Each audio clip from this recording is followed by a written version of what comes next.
All I'm going to do actually is introduce someone to offer the closing remarks for Hong Kong, and I'm glad it's me who gets to do it actually, because I arrived in Hong Kong about 5 days ago, and I went straight from my flight to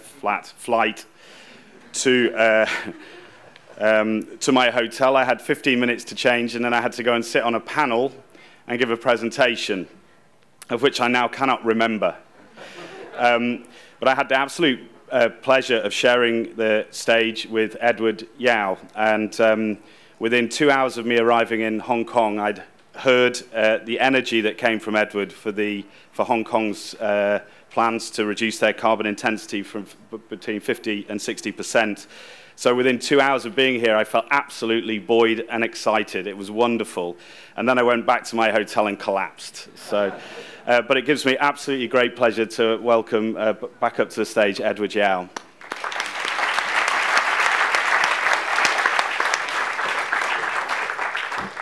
Thank you, Martin. Thank you, Robert. I hope I'm not the formality. It is not the formality. It is, in fact, I come up here to testify and also to say something which I feel very passionate about, as much as people sitting in this room, that, well, on a Saturday afternoon, if not the passion, I think there are better things to do here. I come to testify that, well, in the session that has just concluded about EV, it's working. This particular week is the Climate Week of Hong Kong.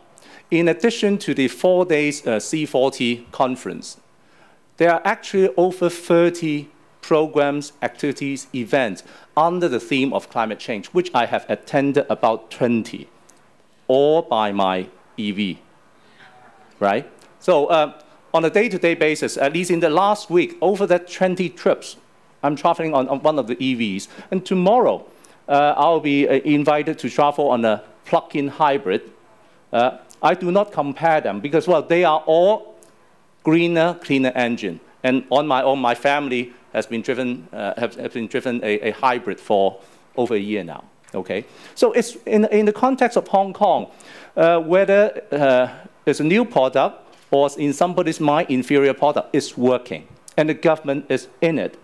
Policy aside, we're actually practicing it. Now, but I think one very important message for people who attend the C40 conferences, we are not talking about EV as a product. Because I was told that, well, scientists and even historians told me that, well, EV were in fact invented in the 19th century. And there was a film, which available in DVD shops, Who Killed My EV, saying that, well, actually, EV were produced in large number. They could have been produced in large number in the 70s. So I don't think we are here to talk about EV as a product. But EV is, in fact, an agent for change because, well, with EV, we'll be shifting from engine to motor. We'll be talking about fossil fuel to electricity. And from there, we are talking about a cleaner mode of energy. Because if there would be widespread use of EV, then there is an urgency for us to clean up the way we produce our energy. As simple as that. So for the relevance of EV in the context of C40 is because it's part of a very important fabric of a green city, because it relates to other relevant cleaner, greener technology.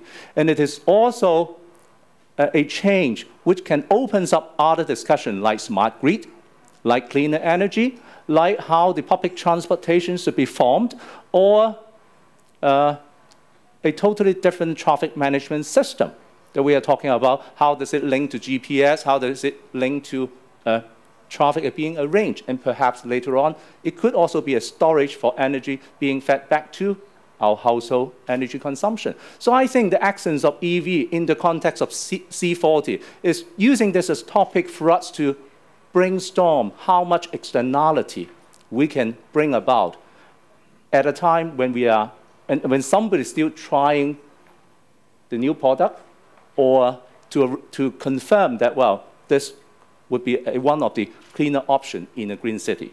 Now, in the same token, I think the C40 workshop in Hong Kong is just like an EV in the context of what we are talking about.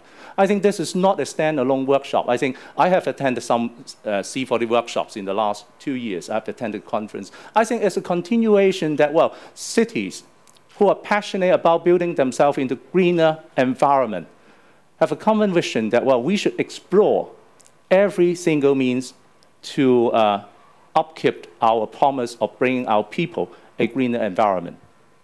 And I think I mentioned, was it? Well, yesterday. I mentioned yesterday, though, the Chinese word for cities, in fact, is broken down into, could be broken down into two parts.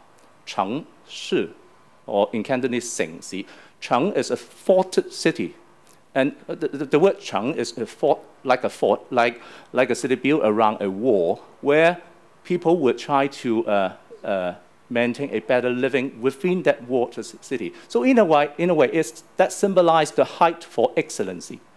But the other word, city or marketplace or a place where people gather, is in fact symbolize a platform where idea, talent, resources, initiative, imagination, creativity can gather around a place where people meet, work, and live together.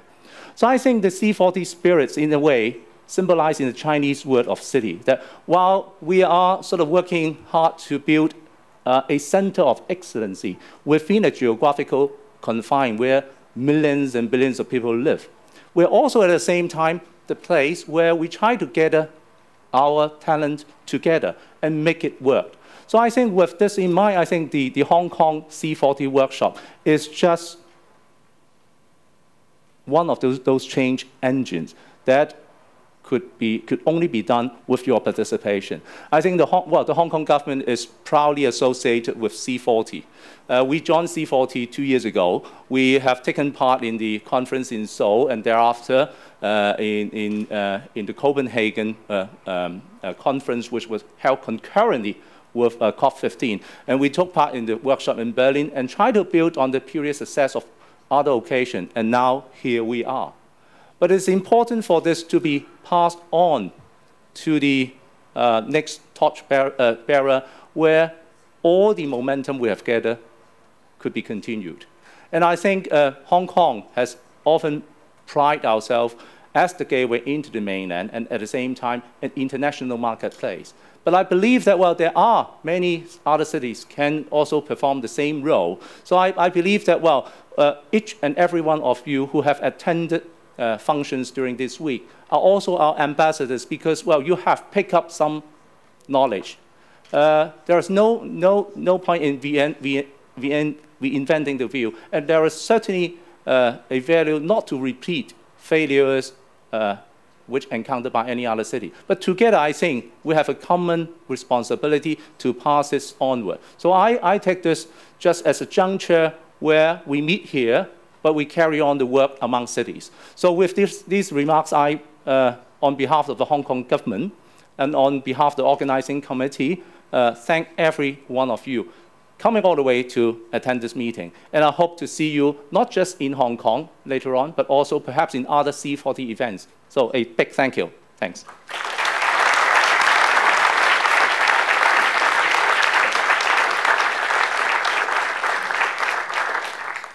Great. So there's tea, I understand, down by Theatre 1.